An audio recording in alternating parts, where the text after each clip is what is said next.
hari ini 10 Jun bermakna kita telah 10 hari menjalani tempoh PKP 3.0. Dan bagaimana kesihatan anda semua? Ya, saya mengharapkan kita semua berada dalam keadaan yang sihat, fizikal dan mental. Paling penting mental tu ya.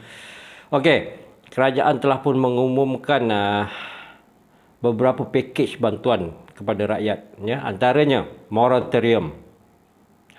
Tetapi sayang, bukannya automatik. Kita sebagai pengguna, sebagai rakyat kena memohon kepada sesiapa yang terkesan akibat PKP ni kan.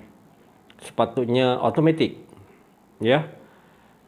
Sebab saya rasa pihak bank, saya rasa kita semua patut bersetuju kan ya. Pihak bank ni patutnya lebih CSR, lebih berprihatin ya. Sebab kalau kita tengok pada beberapa pengumuman bank-bank utama di Malaysia sepanjang bulan April dan Mei hari itu ya, semua untung berbilion ringgit. Ya. Tak ada bank yang rugi pun. Ya, semua untung. Ya. Tak ada masalah dengan NPL kalau kita moratorium penangguhan pembayaran hutang ni ataupun disebabkan NPL, non performing loan ya, tak ada. Itu tak mengganggu kadar keuntungan bank-bank ni ya. Kalau rugi tu maksudnya salah takbir. Ya. Sebab saya teringat seorang kawan saya pengurus bank mengatakan bahawa bonus 4 bulan tu normal. Ya. Dia kata staff yang dapat 4 bulan bonus ni staff yang average, yang purata. So kita boleh bayangkan mana-mana staff yang performance dia bagus mungkin 6 bulan, 8 bulan ya. So memang bank ni mempunyai kadar keuntungan yang tinggi ya. Jadi kena lebih prihatin ya kepada pengguna-pengguna ataupun rakyat yang terkesan dengan pandemik COVID-19 ni. Okey, yang kedua, kita masih lagi menunggu pengumuman berkenaan dengan iSINA. So saya namakan sebagai iSINA 2.0 ya. iSINA yang pertama hari itu katanya golongan bersasar, tetapi ramai juga yang tak bersasar tu mengambil kesempatan ya. Dengan alasan duit kami. Kan? Kenapa kami tak boleh keluarkan? Tetapi kita kena faham, apabila kita mencarum dalam KWSP, kita kena mematuhi akta KWSP. Ya. Maknanya kita tak boleh sewenang-wenang yang mengeluarkan duit kita sebelum umur 55 tahun. Kena faham tu, ya. Kalau tak boleh terima akta KWSP, maknanya kenapa mencarum dalam KWSP? Ya, betul tak? Kan? Tetapi saya mencadangkan ya kepada PM Abah dan juga Tengku Zafrul, tolong consider untuk iSINA 2.0. Memang betul-betul golongan bersasar. Senang saja nak menentukan. Okey, kita first PKP ataupun PKP 1.0 tu pada 18 Mac tahun 2020, tahun lepas. Ya. Maknanya mana-mana rakyat yang terkesan pastinya tiada lagi caruman pada KWSP dia ya, bermula daripada mungkin seawal Januari 2020. Jadi kalau kita tengok tiada caruman sejak bermulanya PKP 1.0, maknanya memang golongan ni adalah golongan yang terkesan. Ya, hanya golongan ni sahaja yang dibenarkan untuk iSINA 2.0. Ini pengalaman saya sepanjang iSINA 1.0 tu. Saya pernah masa tu ialah sekolah pun online ya, PDPR. Jadi saya pun beraturlah di kedai ni untuk membeli tablet untuk anak saya ni ya. Di hadapan saya semasa beratur seawal pagi tu dah long queue dah ya. Di hadapan saya tu pasangan suami isteri membeli iPhone 12 11,000 ya, bayar.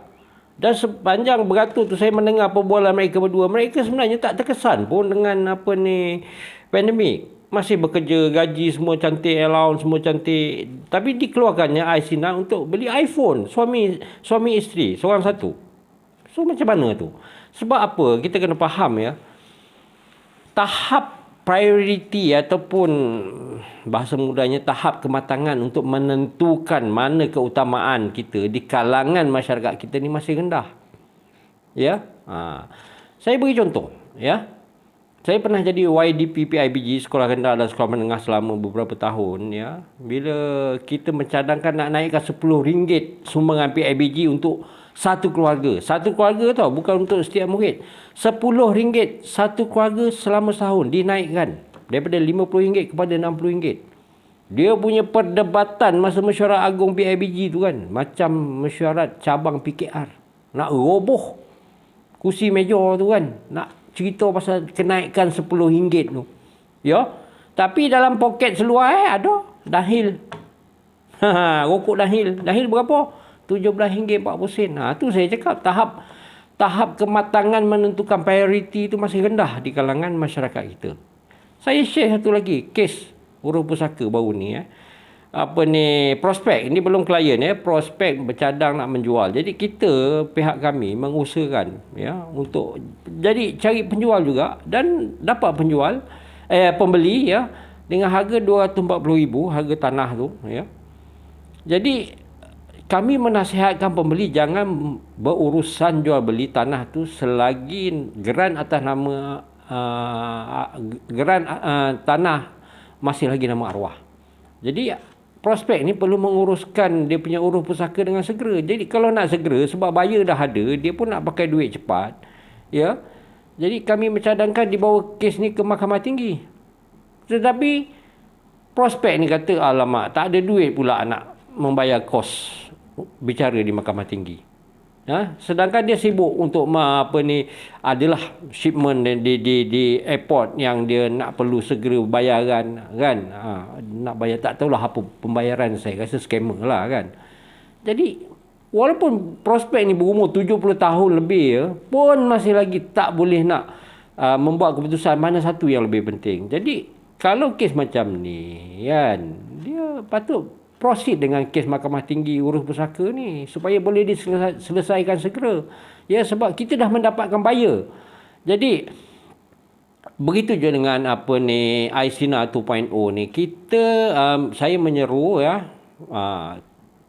kerajaan meluluskan hanya kepada golongan bersasar sahaja. Golongan yang terkesan dengan pandemik COVID-19. Ya, diberikan automatik. Ya, kepada yang tak terkesan, yang masih ada kerja, yang masih ada gaji tak terkesan tu, tak payahlah, duduklah diam-diam, kasihanilah ya. Sebab apa? Kalau iSINA 1.0 tu lebih kepada untuk menjana ekonomi pengguna ataupun domestik ekonomi. Saya beranggapan iSINA 2.0 ni lebih kepada menjana kesejahteraan rakyat.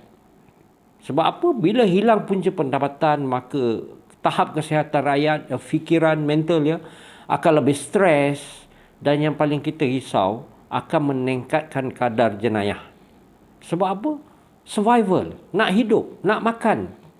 Yang tu kita risau. Jadi saya sekali lagi menyeru iSINA 2.0 automatik dan moratorium pun automatik hanya kepada golongan yang bersasar sahaja. Itu saranan saya kepada PM Abah dan juga Tengku Zafrul. Sekian, terima kasih. Assalamualaikum warahmatullahi wabarakatuh.